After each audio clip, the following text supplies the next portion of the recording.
What's up guys, Maelstrom here. If you enjoy the video then like, subscribe and leave a comment down below so I can keep on making these awesome videos for you guys. Chidori. Raise non. TCH, damn it Dobe, your little number took a lot out of me, now it'll take hours to get to sound. Sasuke then smirked, thanks, though, Naruto. I'll be sure to put the Mangekyou to good use. Suddenly, the weird red chakra surrounded Naruto's body again. Naruto began to writhe, seemingly in pain, while the chakra began to seal up all his wounds, minus the two large Chidori holes in his chest and shoulder. His eyes opened to reveal purple orbs, as opposed to his normal blue eyes. Without a word, Naruto bolted into an upright sitting position, using his momentum to slam his fist into Sasuke's stomach, pouring demonic chakra into Sasuke. Sasuke screamed in agony as the Kyuubi's chakra shut Sasuke's mind off, effectively putting him into blissful unconsciousness.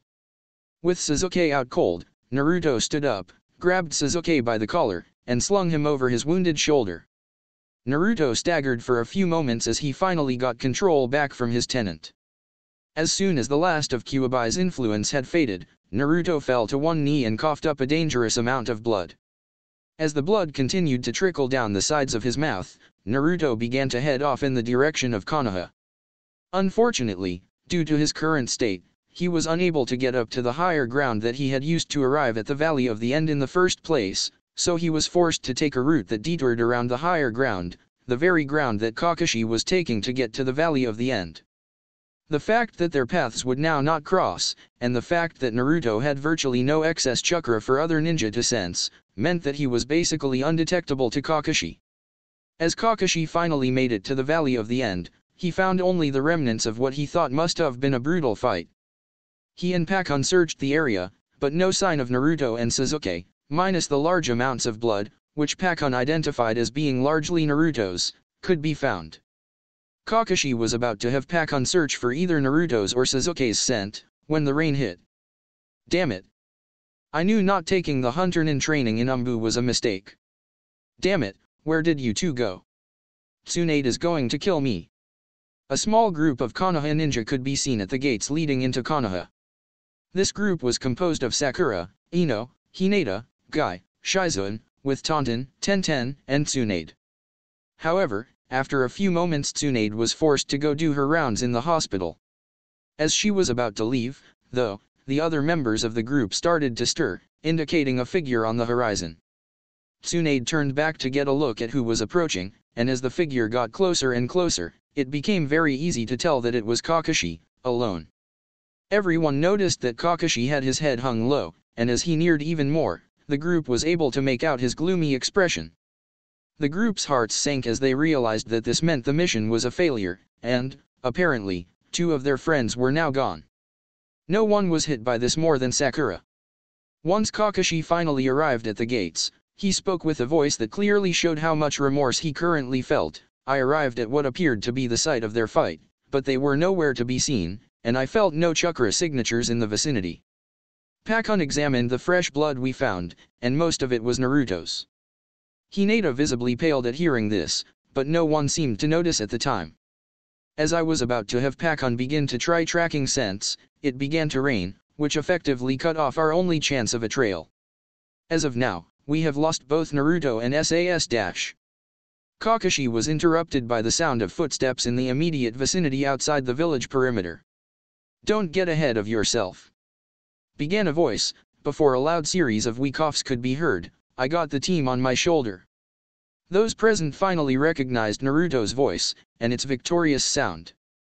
Naruto then finally emerged from the forest, a cloak over his body and his jacket wrapped around Sasuke's torso, which was hanging limp over his shoulder. His face bore a lot of cuts and bruises, but there was almost no blood visible on his person. Tsunade signaled for a medic team, which had been standing by near the gate's guard post. The medics immediately moved to Naruto, who handed Sasuke over to them, and insisted he was fine. The medics quickly got Sasuke loaded up and began taking him to the hospital, after Tsunade performed a quick medical diagnostic jutsu, and a little first aid, which, in Tsunade's book, included halting internal bleeding and mending broken bones. As Sakura began to understand the extent of Sasuke's injuries, she heard Naruto, who had apparently made it into the village where the group was waiting, address her. Hehehe, I did it, Sakura-chan, I brought Sasuke back to you. Sakura's anger escalated upon hearing his happy tone. She stormed up to him and sent him flying into the gate with a brutal punch. You baka! What the hell did you do that to Sasuke for? It doesn't take lethal force to bring someone back home. As she finished her rantings, the gate which Naruto had impacted promptly collapsed in on its new occupant. As everyone, aside from Sakura and Ino, looked on mortified, they heard a revolting sound, which distinctly resembled vomiting. As Naruto pulled himself out of the rubble, his cloak snagged and ripped itself into shreds, having been severely weakened and ripped by its impact with the gate, and then its prompt collapse in on him. Naruto's real wounds were revealed, as his now exposed chest displayed the 2 gaping holes in him, thanks to Chidori I and Chidori II, which also likes the names Black Kori and Chidori Beta. But somehow, even with these probably fatal injuries, blood covering his torso almost entirely, and blood flowing from the sides of his mouth again, he apologized to Sakura. I am sorry SS Sakura Ch-chan. He finished his apology, the voice of which nearly broke the hearts of Hinata and Tenten, with a heavy wheeze, coughing up large amounts of blood. With that, he finally fell into unconsciousness, his blood staining the remnants of the Great Gate of Konoha. What? Are you insane? He's in critical condition. We haven't even been able to seal up his wounds yet, for the most part. All we've really done is stop his bleeding. You can go tell the council to rot in hell. I'm sorry, Hokage-sama, but my order are absolute. If he doesn't come he will be killed. Silence. Naruto was now extremely confused as to why the racket he had awakened to had ended so abruptly. He was even more confused when Tsunade came into his room, which he had just realized was a hospital room. Tsunade walked over to Naruto's bed, while wearing a very grim face, and began to disconnect Naruto from the instruments that were helping keep him alive. Almost immediately after she had finished, he felt extremely dizzy. Tsunade was about to pull the hospital bed out, but the Umbu stopped him, saying, I apologize, Hokage-sama, but it is improper for a council hearing to have a bed involved. Uzumaki-san must attend the council meeting without the hospital bed, he will be given a chair for the hearing. At this, Tsunade was speechless. Naruto may have been dense, but even he knew he had to get up and go see the council. He struggled greatly in getting up off of the bed, much to Tsunade's horror, but was finally able to manage the strength required for the task, which amazed Tsunade to no end. Naruto approached the Umbu and made a request, Umbu-san, could you go to my house and get me something to wear? He stopped to wheeze loudly, before continuing, I don't think a hospital gown or a bloody set of battle-worn clothes are fit for a council hearing. The Umbu nodded, and shined out of the room. A few minutes later, he reappeared holding an outfit that surprised Tsunade. She looked at Naruto quizzically, but before she could ask he answered her, hey, even I have a pair of clothes for formal events. Tsunade was stunned, she had no idea that Naruto would have the foresight to get formal clothing. Naruto then proceeded to stagger into the bathroom in order to change. While he was changing, the Umbu whispered to Tsunade, Hayashi-sama requested that I bring you as well, Hokage-sama. Tsunade merely nodded, and soon after Naruto emerged in his formal attire, which was really just an all-black version of his normal clothes. However, he didn't have any of his kunai or shuriken holsters on his person.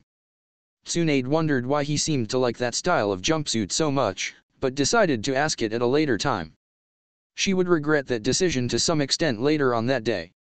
Uzumaki-san, Tsunade-sama, are you ready to go? The Umbu got nods from the both of them. They left Naruto's hospital room and began walking to the designated area for the council's hearing.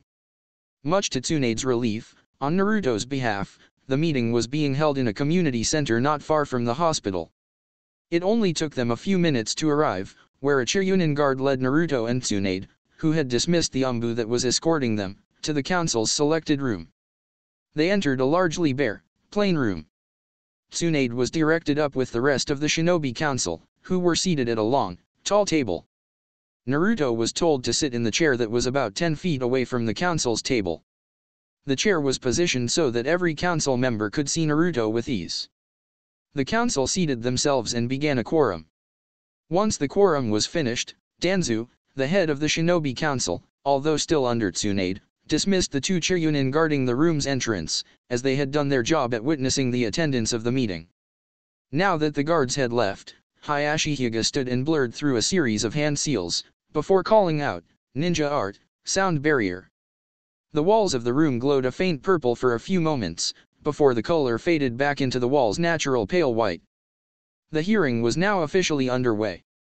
Tsunade rose and cleared her throat before addressing the council. "Gentlemen, Tsunade was the only woman present at this meeting. I would like a chance to explain the rules of council hearings to Naruto before we begin."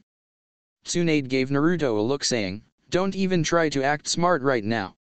Unfortunately for Tsunade, Naruto had no need to act, so he told Tsunade, "There is no need, Tsunade-sama. I've been to these types of hearings many times before." "Now then," started Danzu, "I believe we can get this hearing underway.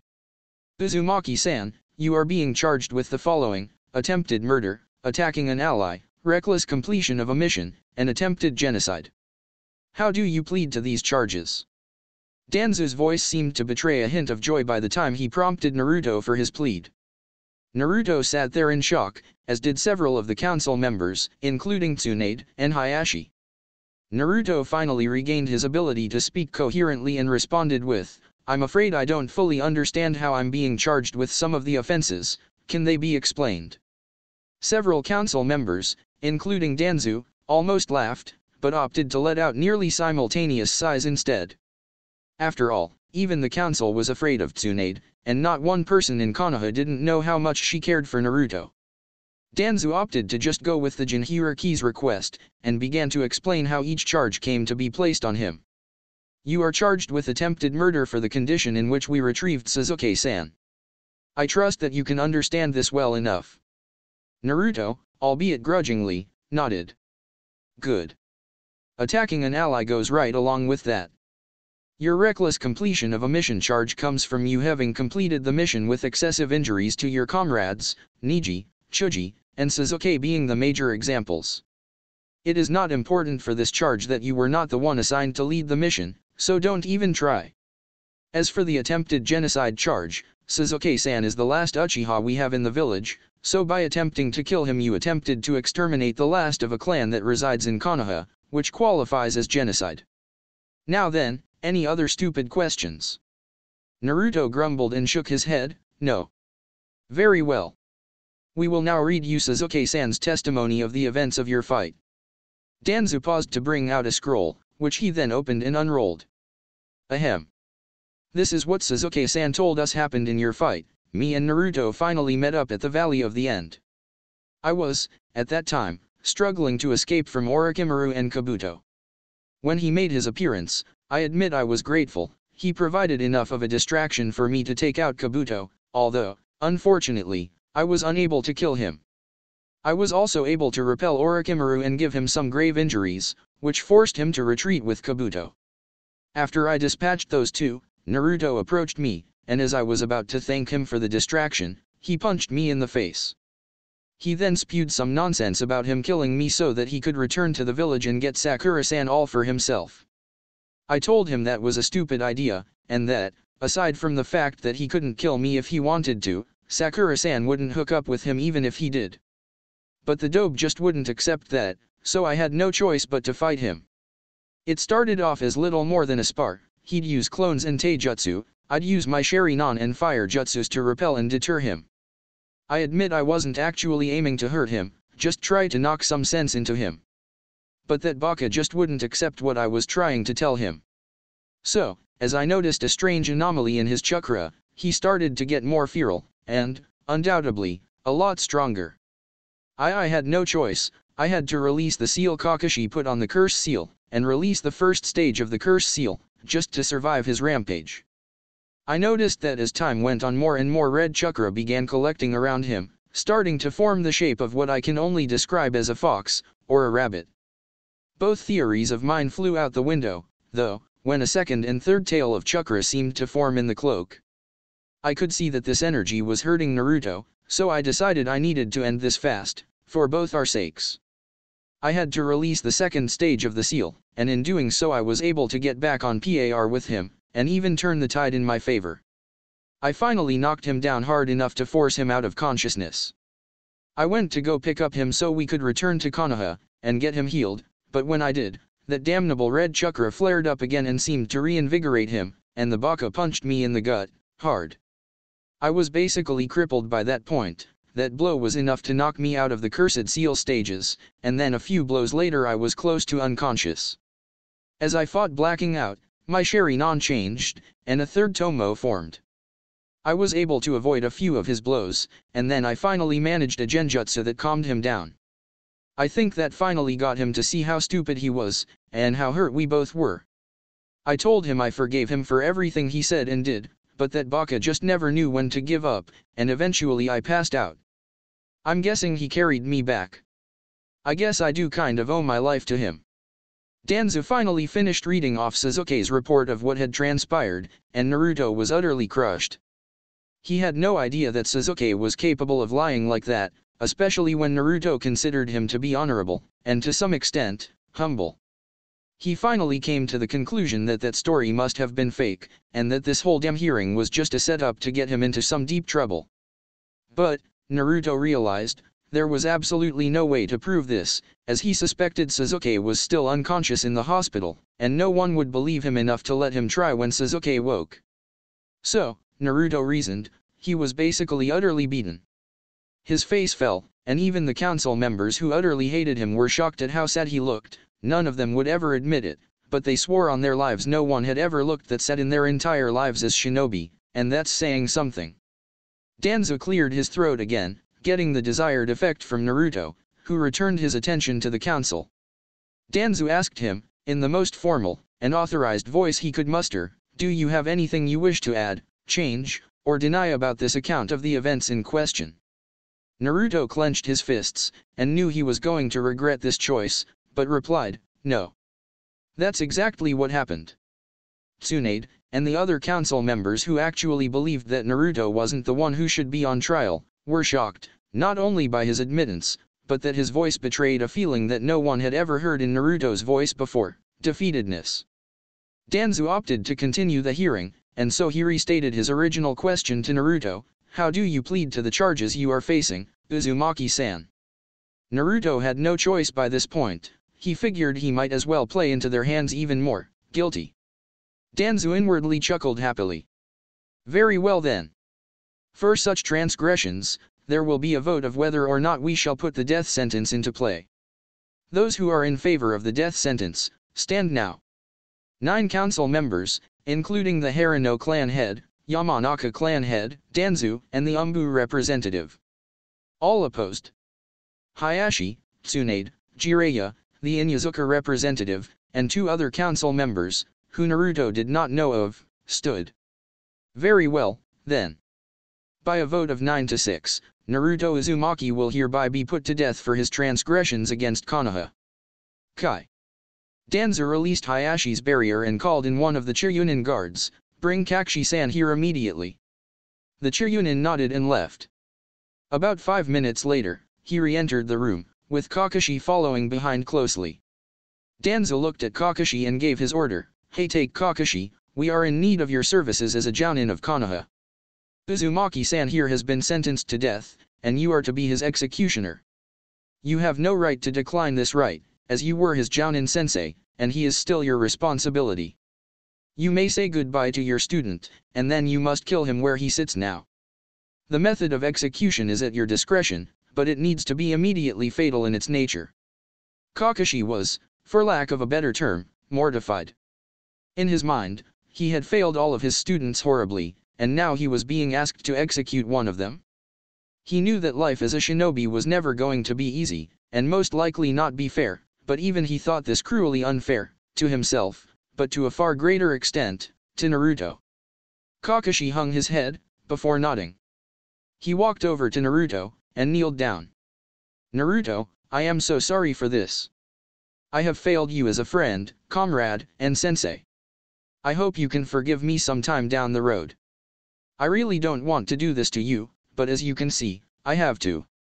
Kakashi then went through some hand seals, before yelling, "Chidori." Kakashi was not finished there, though. He then formed, in his other hand, Raise Nan. Naruto was shocked that his sensei knew Raise Nan as well as Chidori, and was instantly jealous. But Naruto pushed those thoughts out of his mind, as a more pressing matter, death, was about to envelop him. Naruto didn't even think. He merely acted. He let out a feral roar, as 3 tails of the Kyuubi's chakra formed behind him almost instantly. He let out a roar, both of anger and pain, as a 4th tail formed, this time peeling his skin off his body and spilling his blood all over the room. The council watched in horror as the last of Naruto's identifying features were overrun by a black chakra adhering to his form. But he didn't stop there, a 5th tail formed, and the size of Naruto and his cloak nearly doubled. Finally, a 6th tail had formed, but, unlike the last 2 transformations, this transformation seemed to bring Naruto back to his old self. Little did anyone know, but Naruto and the Kyuubi had just become very good friends. Naruto stood in the council's chosen chamber, with 6 demonic chakra tails emanating from a red chakra cloak surrounding his entire being. Naruto's eyes were a strange combination, one was blue, and the other was a slitted crimson. Naruto picked Kakashi up by the collar, and threw him into the wall away from both the Chiryunin and the council members. Naruto stood glaring at Danzu and the other council members that had stood against him. He spoke to them all only once, "I hereby overrule your sentence. I will take being a Nukenin over being dead any day, and if any of you have a problem with that, you can take it up with Kyuubi-sama." After his declaration of defiance and abandonment, the 4 Chiryunin guards stationed at the building sprang into action, surrounding Naruto, kunais in hand. Naruto just smirked, and taunted them, "Do you really think you have what it takes to fight a shinobi with 2/3 of the Kyuubi's strength amplifying his arsenal?" The Chiryunin seemed to cower in fear for a moment, but they stayed true to their duty and quickly shook off their fear, opting to jump at Naruto, intent on slitting his throat with their kunai. Naruto didn't even bother to move, he merely used 1 tail of his for each would-be assailant, cleaving them in 2, okay, well, he decapitated one of them, so sue me. He then shot another glare at the council members who were now inscribed into his memory as his worst enemies, ranking higher than Orochimaru and Akatsuki. He then opted to delay killing them for another time, and decided to spring toward the exit of the building. As soon as he made it out the door, he was surrounded by what was quite possibly every Umbu in Konoha, as they, along with every other person in Konoha, shinobi and civilian alike, had felt the presence of the Kyuubi's chakra. He merely growled at them, and a few actually flinched at it. Those ones were dead before they could regain their composure, 2 of them had been sliced clean in half vertically, 5 others held the same fate but on a horizontal demise, while 2 of the 3 others had been decapitated, and the last one had been entirely delimbed, head included. All of that had happened in a split second, in which not even one of the Umbu had registered his movement, not even the Hyuga ones. He then barreled off toward the main gate of Konoha. That was when, as Naruto would later claim, everything turned to shit. At the gate were the rookie 9, minus him, Chuji, and Sasuke.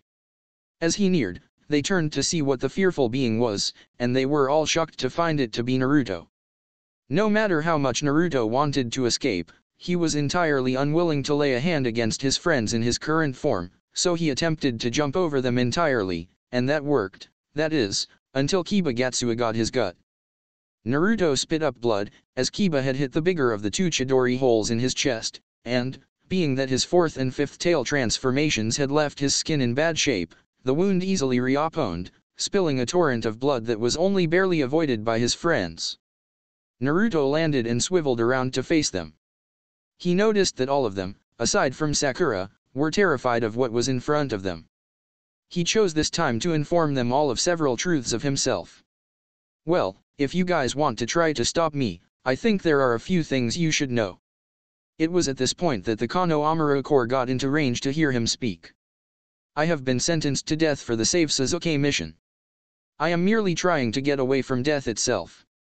And if you want to stop me, as it is your duty as Konoha shinobi to do so, you should know the main reason why I am being hunted. I hold inside me the Kyuubi, the very same Kyuubi that attacked this village 13.5 years ago, on my birthday." Shock was very evident on the faces of his 6 friends, but for Hinata, that quickly changed into one of understanding and concern.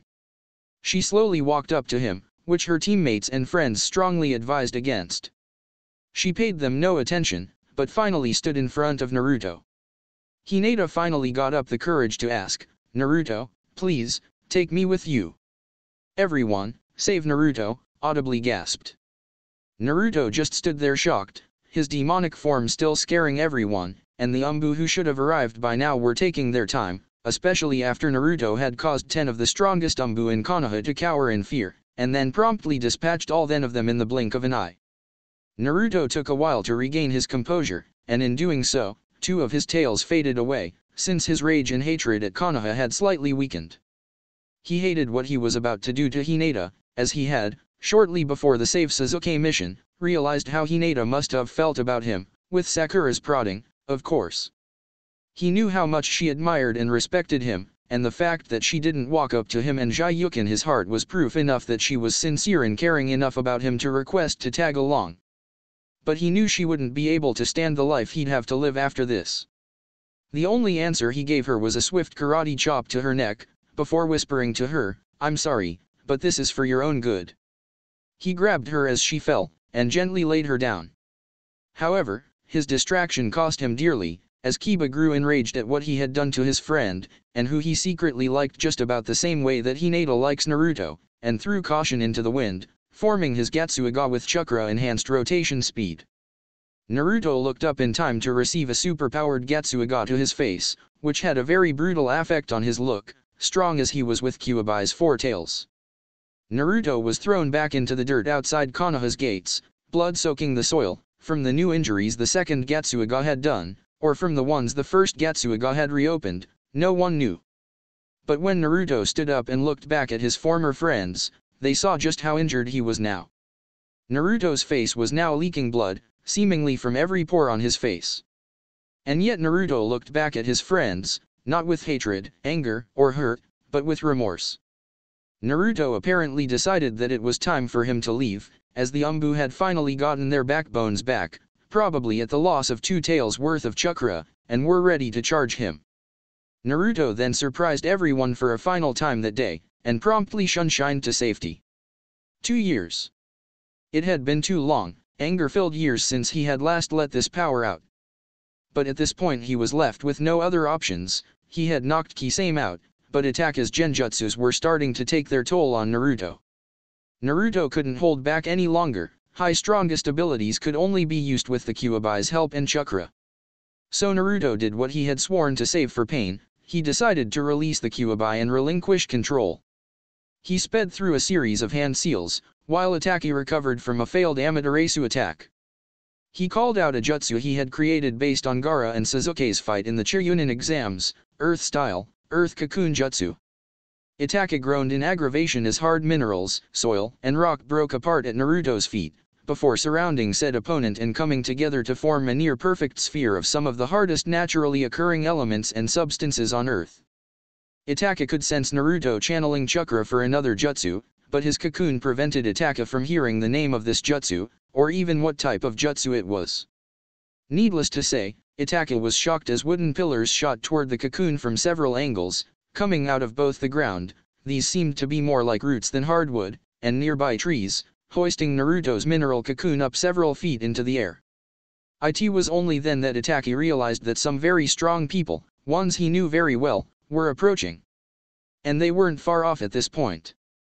Itaka smirked as he bit his thumb, and proceeded to blur through a fairly short hand seal sequence, before slamming his opened hand flat onto the ground, causing a series of kanji to shoot out from the epicenter of his strike, 6 lines coming out from said spot, while a ring of kanji formed a circle about halfway up the lines.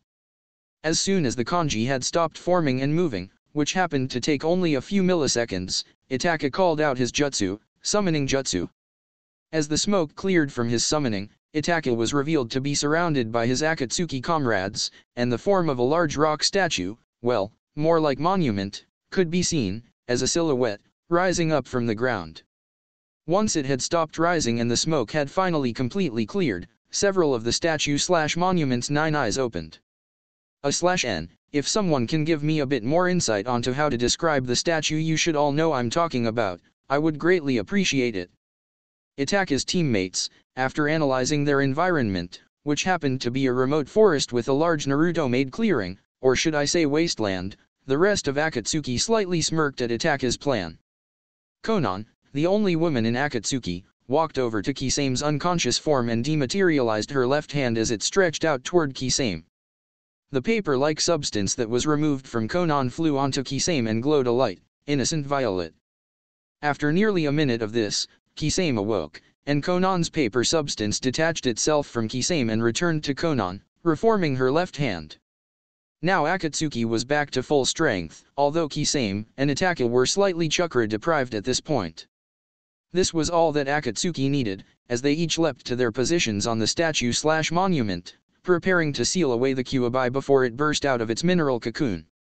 Their plans were interrupted, however, by that very event. Akatsuki looked up from their not-quite-started ceiling, as they heard wood and roots moving, and felt a large tremor as Naruto's cocoon slammed into the ground. Soon after, said cocoon developed a large crack along its vertical middle, and a killing intent that was strong enough to humble every member of Akatsuki leaked out. Before Akatsuki could react to this threat, the cocoon burst into billions upon billions of shards of mineral and earth, as red demonic chakra surged out from the being that had been residing inside. Akatsuki groaned as they had missed their opportunity, and Itaka promptly dismissed the statue/monument, /n, if someone can give me its name I'd be grateful, I don't feel like looking it up, tongue sticking out. Akatsuki regrouped on the ground, surrounding their soon-to-be prey. It was then that Konan chose to scold Pain, much to the rest of the organization's irritants. Pain, I told you you should have brought all 6 bodies, now your Rinnegan is practically useless. The man addressed as Pain scowled at Konan for her idiocy, and just why did you feel the need to inform our opponent of this? Konan was taken aback, how could I have been so stupid? Pain's right, I just gave away his one and only weakness, one that most of Akatsuki doesn't even know about. She ended her self-criticism by answering her leader, I'm sorry Pain-sama, I don't have any idea why I let something like that slip. Pain, emotionlessness as ever with his voice, decided to let the matter go, and reassured Konan, as he knew she would not be at her best if she was doubting in herself. Well, considering the fact that I was about to deactivate it anyway, I suppose there is no real harm done. Do not let it happen again, though. You know full well what will become of you if you do. He received only a nod in response from Konan, and so he turned his attention back to their adversary. It was now that the being's form came to the attention of Akatsuki. Naruto was apparently no more, all that could be seen was a mass of treacherously dense red chakra, the density making it mostly black. The chakra seemed to be covering a body, and the body must have been Naruto's, considering the size and shape the chakra seemed to adhere to. The only thing that didn't seem to be liquid were the claws on the being's hands and feet, and the pair of menacing red eyes that seemed to float like air in the chakra being's head. Akatsuki assumed that Naruto had given in to the Kyuubi and that the Kyuubi had killed Naruto and taken over his body. They were right, to some degree. This theory of theirs went out the window when the being's clawed hands began to move. Faster than anyone's eyes, be it Itaka's Manjakyo, Tobi's Sharingan, Kakuzu's, fucked up eyes, or Pain's Rinnegan, no one could make out just what the being's hands were doing. However, being ninja, they all sensed the immense chakra flow that had just started, and they immediately knew that this long series of hand movements were really a very long sequence of hand seals being executed unbelievably quickly. They all knew, due to the length of this hand seal sequence, what jutsu the being was going to cast. That is, they knew the nature of the jutsu, as every Jinhyuriki could, if they were close enough with their Baijuyu and both the person and the Baijuyu held immense respect for one another, perform a combination jutsu that not even the Sharingan could copy. The nature of the nine-tailed Jinhyuriki's jutsu was about to be revealed to all those present. Demonic arts, Jinhyuriki style, barrier of the nine jutsu. Akatsuki cringed both at the jutsu they recognized, and at the voice that was unmistakably that of the Kyuubi. What happened next, however, completely surprised them, as they had never seen a Jinhyuriki and a Baijuyu work together enough to actually attempt, or even know of this unique jutsu. Some of Akatsuki had been expecting the being to clone itself, or even absorb its host's naturally occurring chakra. The latter was somewhat true in this case, but had that been the case, they would have fared far better than they inevitably would. The chakra surrounding the being's head seemed to migrate down Naruto's body, as it merged with the chakra surrounding the body's neck. A blue orb of chakra then enveloped Naruto's revealed face, which had apparently had several layers of peeled off, but it was still clearly Naruto's face. Naruto's eyes then began to swirl and glow many different colors, finally opting to flicker between red slitted eyes and Naruto's natural blue eyes. But the eyes did not stop once the flickering had slowed down enough to trick many into believing the changes to have been complete. Naruto's eyes had taken on a strange look. His left eye was the red slitted eye of the Kyuubi, while his right eye was what most people remembered Naruto's eyes as, blue orbs of determination. However, just as Akatsuki began to brace themselves, Naruto's eyes underwent one final change in appearance. Naruto's eyes seemed to have finally decided on a color to use, as they both slowly faded from their red and blue, respectively, color into a deep violet. Inside Naruto's mindscape, Naruto stood at the bars holding back the Kyuubi, and it was apparent that the two were engaged in a conversation. I will take this opportunity to point out that, for the most part, from now on any dialogue that is in bold will be the Kyuubi speaking, while anything else will be a mortal speaking. Said mortal should be identifiable easily. However, aside from this note, italics will represent a person thinking, and I will also use, instead of outside of the person, or, if it's bold, the Kyuubi's strain of thought, s. Kyuubi-sama, it seems we finally managed to pull off our jutsu. Spoken unnaturally, calm Naruto. Yes, Kit, it seems we have. I am grateful for this, as I believe if I had retained control for the duration this fight will likely escalate to, your body would have been utterly destroyed, and we both would have perished, regardless of who won the day. Yes, I must agree. And that really would have put a hampering on the rest of my life's goals. I'm still a virgin for Kami's sake. Yes, I have been meaning to talk to you about that, Naruto. The Kyuubi was cut off by Naruto. Woa. Save it for a different time and a different place, Kyuubi-sama. Yes, that might actually be a good idea, considering the circumstances. And with that, Naruto exited his mind, and prepared to end Akatsuki's crusade once and for all. Naruto didn't even bother wasting his breath on his opponents, as he blurred through an obscure, even by Akatsuki's standards, series of hand seals and movements. They were all surprised to no end when Naruto's hands separated and then continued the seal sequence, both his hands forming one-handed hand seals completely independently of each other. They swore loudly when they heard Naruto's merged voice as he ended the series of hand seals by joining his hands together in his most familiar hand sign, and his voice rang out as a thundering boom, demonic arts, Jinhyuriki style, demonic chakra clone jutsu. A large plume of smoke and dust obscured Akatsuki's vision of their opponent, and when it finally cleared, not a person on the planet could determine which of the now 9 Naruto-headed chakra beings were the original. Strangely, each being had a different number of tails, and, assuming each one represented each of the Jinhyuriki/Baijuyu that are, or had been, alive, had a slightly differently colored demonic chakra enveloping them. The clones then began to morph their heads into people that Akatsuki had known much too well, the faces of the other Jinhyuriki of the world, with their respective Baijuyu's colored demonic chakra enveloping them similarly to how Naruto was. However, like Naruto, they had their own chakra, with its own color, shielding their face and head from their Baijuyu's demonic chakra. The 9 new clone entities grouped up and formed a small circle to counter the circle Akatsuki had been using to surround them. Each Baijuyu stared down one opponent, minus Naruto/Kyuubi, the original, who stared down both Itaki and Pain. By this time, the sheer amount of dense chakra in the area was beginning to have an effect on the weather. Clouds seemed to be drawn into the center of this chakra supercell. Unbeknownst to the 19 combatants, who were all too absorbed in their opponents, 2 squads of shinobi had been attracted to this chakra surge. As the first group finally made it to the last of the trees that lined the man-made wasteland, the clouds had begun to stir. The moment the squad had taken up positions in 3 different trees, a bolt of lightning struck the center of the inner circle, and in an instant the 19 combatants had sprung into action. Only 2 of the recently arrived squad was able to track what was going on, seeing as they were both jounin. Regardless of their rank, the 2 were amazed, and scared, of the sheer power and speed being displayed.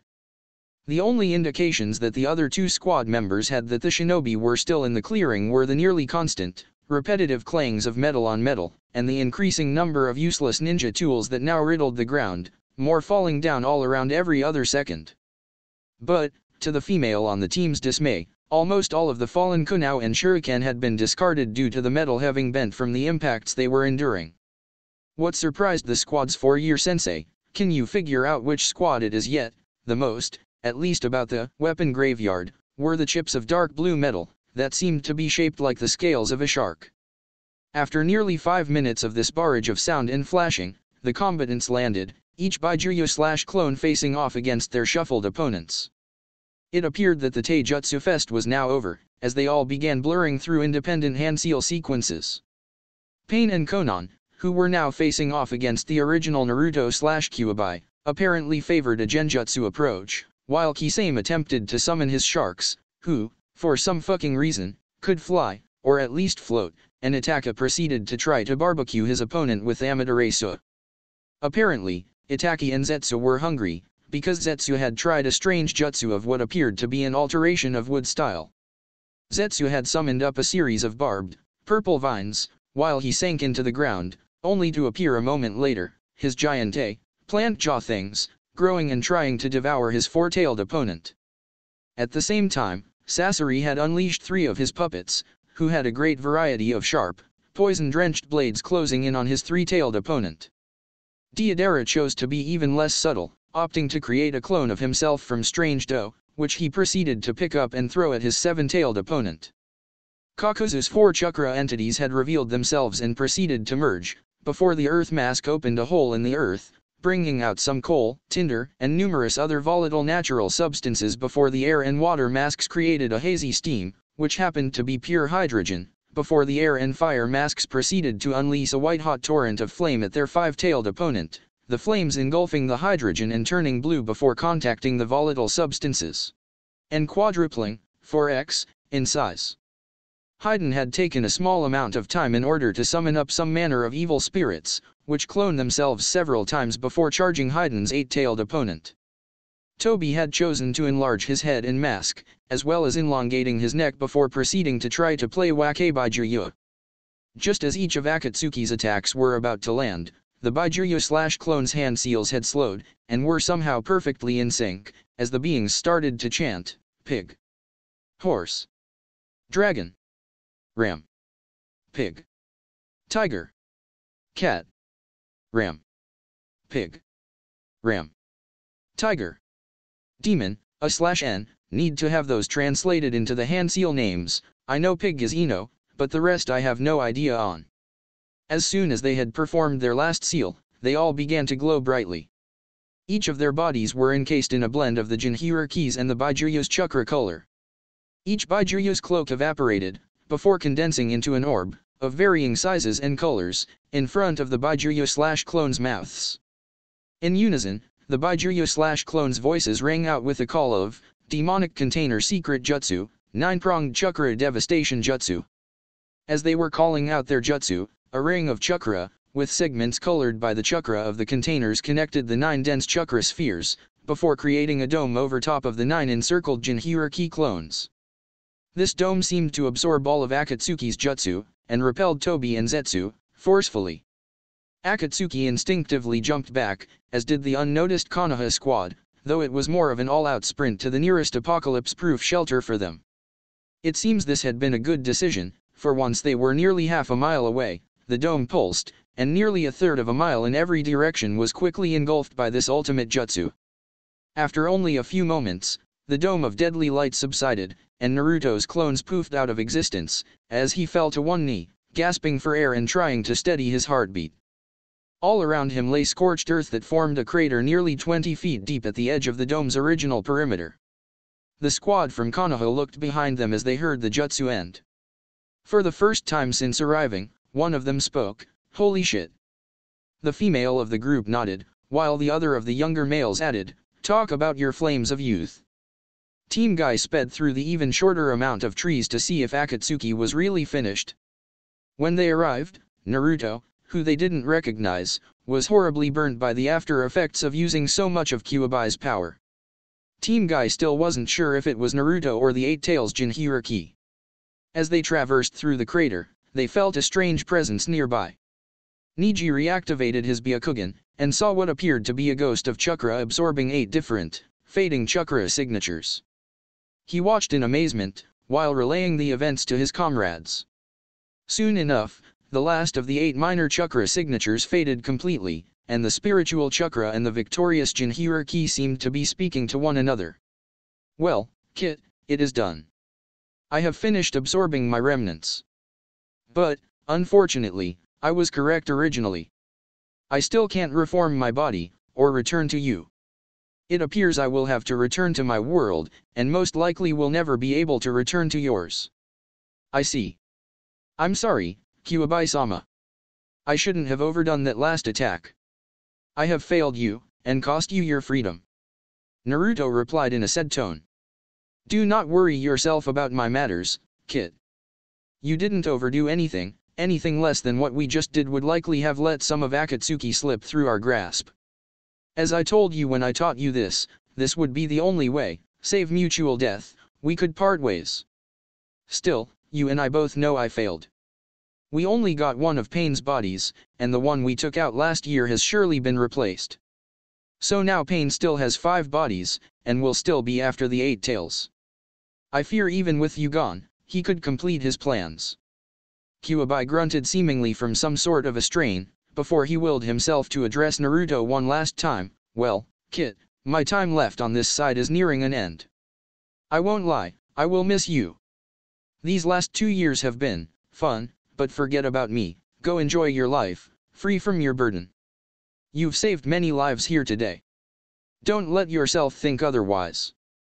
Well, I've got to go now. It was nice, being sealed inside you, Naruto. And with that, the Kyuubi disappeared, leaving a distraught Naruto behind. It was only then that he sensed the Konoha ninja approaching. He glanced behind him, and took in who it was. With the last of his energy, he transformed himself, and shunshined away, just as Team Guy landed on the circular platform, catching his shunshin's flames dying away.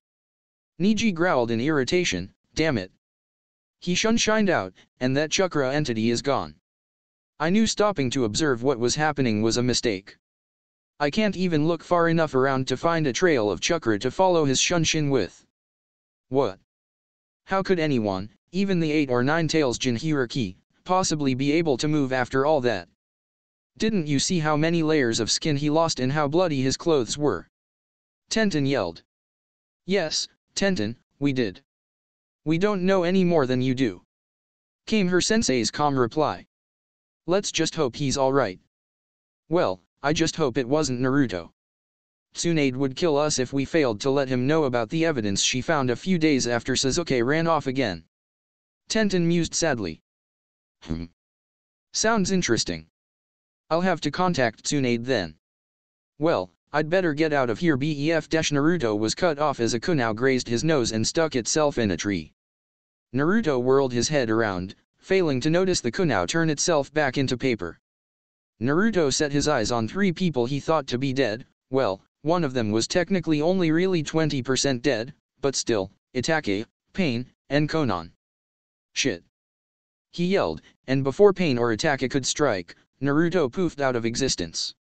He failed to hear, as did Team Guy, who was about to leave, the remaining members of Akatsuki's aggravated curses, directed at Naruto, who was, in reality, miles away, with the other ninja squad. In fact, he was sparring with an old friend when his clone's memories flooded his mind. Sasuke noticed Naruto's eyes glaze over slightly, and knew exactly what it meant. He ceased his attack, and walked up to Naruto, waiting for him to siphon off the information he cared about. Naruto finally snapped out of his daze-like state of memory gathering. He noticed Sasuke staring at him curiously. Heh. Good news, Sasuke. Itachi survived. Sasuke's eyes widened. This new piece of information, how? How the hell should I know? I'd guess he used that damn body replacement technique Akatsuki loves to use. Either way, Konan and all of Pain survived too. He let this soak in before he decided to hit Sasuke with another revelation, and Kyuubi-sensei is gone. The mood soured immensely at this, as Naruto let Sasuke get over this, before unleashing the best news. Hey, don't get too down, apparently there might be reason to believe that Tsunade has a way for us to return. Naruto declared happily. The great gates of Konoha finally came into view, as Naruto, Sasuke, Kabuto, and Teiwa made their way to what would, hopefully, become their new home again. Heh, we're almost there. Kabuto sighed happily. Yeah. About fucking time we got fucking close enough to see those motherfucking gates. Teiwa's declaration got deadpans out of her comrades. Sasuke noticed Naruto's strange demeanor. Naruto, we don't have to do this, you know. We don't want to force this on you if you don't want to bring up your past. Sasuke's offer instantly got Teiwa and Kabuto's attention, and they looked to their leader with understanding eyes. As the group continued to get closer to Konoha, they began to worry. Naruto was almost never this quiet for this long. Teiwa was about to restate Sasuke's offer, but Naruto cut her off before she could begin. It's alright, guys. You three deserve to get your home back, to get back into a safe, reliable life. I can deal with whatever might come up. They weren't convinced, but let it slide. They'd learned not to drag things on with Naruto, especially if it was something painful like this. A few more minutes of silence passed before the group was stopped at the gate, by Shikamaru. State your names and business. Came the lazy Chiryunin's voice, not even glancing up from his book, The Art of Cloud Gazing, by Shikaku Nara. Naruto chose to use a deep voice as he answered, names can wait, but we're here for a meeting with Lady Hokage. We have already scheduled it with her. Shikamaru nodded as he replied, not glancing up from his book, and clearly not recognizing Naruto's deeper-than-usual voice, right. Hokage has already confirmed. Do you need an escort? No, thanks. We should be able to get there on our own. Came Naruto's reply. Alright then, I won't keep you. Might want to hurry, though, you're late. And Tsunade is dangerous to people who are late. Shikamaru clearly had not heard the group moving away already. Heh, don't worry Shikamaru. I know how to handle Baa-chan. Needless to say, this got Shikamaru's attention, as he bolted upright just in time to see a laughing Naruto shunshin away, with Sasuke, Kabuto, and Teiwa. What the hell? Shikamaru yelled in shock and confusion, as he dropped his book and tried to figure out what was going on. Unfortunately, not even his IQ could wrap itself around what could possibly be happening. A knock could be heard in Tsunade's office, as she looked up from her lesson with Sakura and Ino, while Shizune had been supervising, mainly by keeping Tsunade sober. Shizune regretted her proximity to Tsunade as said Hokage bellowed, "Who the hell is it? You better not be that late client who wanted to request a mission." By this time, Jiraiya began slowly closing the window he had been about to jump in through. Unfortunately, before he could finish, a stapler had done its job, as well as implanting itself into Jiraiya's forehead. Said Sunin could be heard screaming as he fell off the Hokage's tower. This little episode, along with the doorknob turning, served to motivate Sakura, Ino, and Shizune to edge over to the corner, work with me, of the office, where they huddled together, cowering in fear as they tried to make themselves either invisible, or at the very least as small as possible. Apparently they forgot they were ninja and could transform, but that's beside the point. The door opened slightly, and a hand stretched out to catch the scroll that had been thrown toward the door at nearly Mach 4. Everyone in the room stared in disbelief as the hand tossed the scroll back to Tsunade, before it started to thrash around, as if trying to relieve itself of pain. Son of a... Is that how you greet us after all this time, Baa-chan? The room was utterly silent, as a bird who had landed moments ago promptly shit itself before falling off the tower, as Naruto's ragtag squad strode into the Hokage's office. Naruto stood there beaming at Tsunade, while Sasuke bore a small smirk, Teiwa looked angry as hell, I mean normal, and Kabuto was shaking his head in amusement. Long time no see, Tsunade Baa-chan. Naruto chirped happily. He waited as Tsunade opened her mouth, but no words managed to escape before a blur of black slammed into Naruto, yelling, "Naruto-kun! You're back! Oh, I missed you so much, you loud-mouthed little..." Shizune stopped shaking the near-lifeless Naruto as she remembered who was watching. With a blush that would make Hinata proud, and yet, jealous, she baked away, blushing even harder when Tsunade and Sasuke started snickering. This little reunion seemed to ease all the tension in the room, as Sasuke looked in the corner where Shizune had leapt from. When he laid eyes on Sakura and Ino, he smiled brightly at them, surprising 4 of the women in the room a great deal. Shaking off her most recent episode of shock, Tsunade decided to get things underway. Well, while it's great to see you again, Naruto, I must admit I'm confused as to why you're here. Mind explaining? Heh, I suppose I should. First, though, has Guy's team reported in yet? Once again, Tsunade was gaping, but managed a nod. Settle down, Tsunade, I'll explain. I'm assuming that Guy told you one of the Jinhuriki defeated all of Akatsuki yesterday. Another nod from Tsunade. Well, that's not entirely accurate. I managed to take out Zetsu, Kakuzu, Tobi, Deidara, Haiden, Kisame, and Sasori. What about Itaki and the other 2 unknown? Wait. You took out Akatsuki by yourself. As the realization hit Tsunade, half the village was in an uproar after her gas-shattering scream. Well, Pain, all 6 of him, Konan, and Itaki managed to escape. But, yeah, my ultimate shadow clone managed to finish off the rest of them. Came Naruto's near shout of a reply, as he was still trying to regain his hearing and rid himself of the ringing in his ear. Those in the room would again have their ears damaged by Tsunade's. You did all of that with a mere clone. Well, yeah. I couldn't skip my spar with Sasuke, now could I? By now, Tsunade seemed to have lost her ability to yell, and her voice had become hoarse and quiet. You mean to tell me that you went off to spar with a traitor while having one of your clones fight off the world's most powerful group of criminals? Tsunade face-faulted at Naruto's reply of yep. Well, might we get back to why you felt the need to schedule a fake meeting with me? Tsunade said, changing the subject. Sure thing. Before I dispelled my clone, I heard Tenten say something that piqued my interest. She said something about you uncovering evidence after I was banished. Ah, yes. Has Sasuke told you why he left again? Tsunade's voice had begun to lose its hoarse quality by now. Yes, he did, Tsunade-sama. He told me that after learning about my banishment, he was sickened by the village so much he left it again out of spite. Well, that's partly true. But, it appears that Sasuke learned about how he somehow testified against you for the council. He told me, shortly before returning to Nukenin status, that he hadn't done such a thing. Hell, he'd been asleep recovering for nearly 3 days before he regained consciousness for the first time. We learned shortly after he left that the council had indeed forged Sasuke's report. Once they confessed, I was allowed to try to bring you back. So, I'm here to offer you and Sasuke positions as Konoha ninja once again. We can't accept those terms, Tsunade-sama. Sasuke's statement, which Naruto made no motion of an objection to, surprised and depressed Te-4 Konoha Kunoichi present. Don't be too down, we just have a counter-offer in mind. Yes, I want Sasuke reinstated as a Konoha Chiryunin. I would also like for Teiwa here to be registered as a civilian, ninja if she wishes. Finally, I would like for Kabuto to join Konoha's medical teams. Naruto continued. And why in the blue hells would I ever take in 2 sound ninja? Tsunade spat.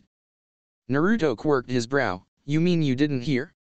Sasuke killed Orochimaru and liberated all sound captives and ninja 3 days ago. Naruto said calmly. Before Tsunade could make a retort, Naruto silenced her with a hand, stop. Let them both give you their reasons for returning. He received a nod, and Kabuto stepped forward. Tsunade-sama, I know what you may be feeling towards me, but hear me out.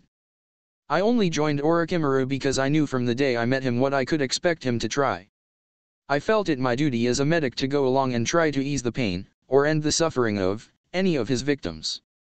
Being a Konoha spy was something I had to bear becoming in order to help those prisoners in the long run. Kabuto finished and stepped back, as Teiwa stepped forward to take Kabuto's place as speaker. Tsunade-sama, you should know very well what kind of man Orochimaru was. His damned curse seals didn't control us, that's true enough. This piece of information rocked Sakura and Ino to the core, as they had just realized how much damage they had caused their friends over their fangirlishness, but they weighed our minds with mental agony, forcing us to unknowingly change our personalities. These changes are what lured people high-bit to him. As he is now dead, the curse marks are gone and all of us infected returned to our old selves quickly after. Teiwa paused to let out a sigh, hell, I wasn't even a ninja when he got me. But after all this time, I can't help the fact that I'm a killer, and being a ninja is all I have now. That being said, Blondie here has inspired me to join Konoha in order to use my skills to help people. You talk as if you and Naruto are friends. Even Naruto can't change people that quickly. Why are you deceiving me? Tsunade finished with a snarl. Sasuke came to Teiwa's rescue, either from Tsunade or her own temper, no one can be sure, the curse seals never were perfected. The further we got from Orochimaru, the less influence it had over us. Since Kabuto was my medic, as well as Orochimaru's right-hand man, I was allowed to venture farther away from him than most of his victims. Teiwa was assigned to us as she is very skilled in genjutsu, and that balanced out our squad pretty nicely. Having been with them for so long, I got to know the real them when we got far enough away from Orochimaru.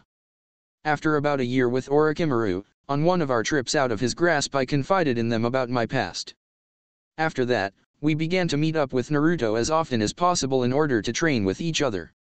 What can I say, you and I both know how Naruto is, just like he grew on us, he grew on them. Sasuke finished with a reminiscent smile. This story further confused and shamed Sakura and Ino, and they began to see Naruto in a new light. Tsunade sighed as she went over all the information she had just received. She finally came to a decision. All right, Naruto. I accept your terms. However, each of them will go through a 1-month trial period as special genin. I will give them up to B-rank missions by the end of the trial period. After which, if they wish, they can go along with your suggested positions. Naruto and his team nodded. As for you, Kaki, I'd be happy to grant you Jounin rank. No can do, Tsunade. Naruto's declination, once again, stunned Konoha's kunoichi, and put a grave look of knowing on the faces of his team. I have things I must take care of. I won't return to the village just to put it in danger again. Even with Kuwabai-sensei gone from our world, Pain doesn't know that, yet, so if I rejoin Konoha, it will be in grave danger the moment Pain finds out. I made a deal for Sasuke, Teiwa, and Kabuto. I didn't say I'd be joining again. Tsunade was heartbroken, but knew he was right in every way. A tear escaped her eyes as she nodded. Well, will you stay long enough for us to announce to the village our 3 new comrades? Sure. Can we do it now? I think your yelling alerted half the village anyway. Naruto chuckled as he remembered the cheers he heard when she told the whole village about Akatsuki. Fine by me, Kaki. Shizen, Sakura, Ino. The 3 kunoichi in the corner were snapped out of their overloaded brain-dead dazes, and they turned their attention to their sensei and leader. Go and spread the word. I need to make an important announcement that all of Konoha would do well to hear.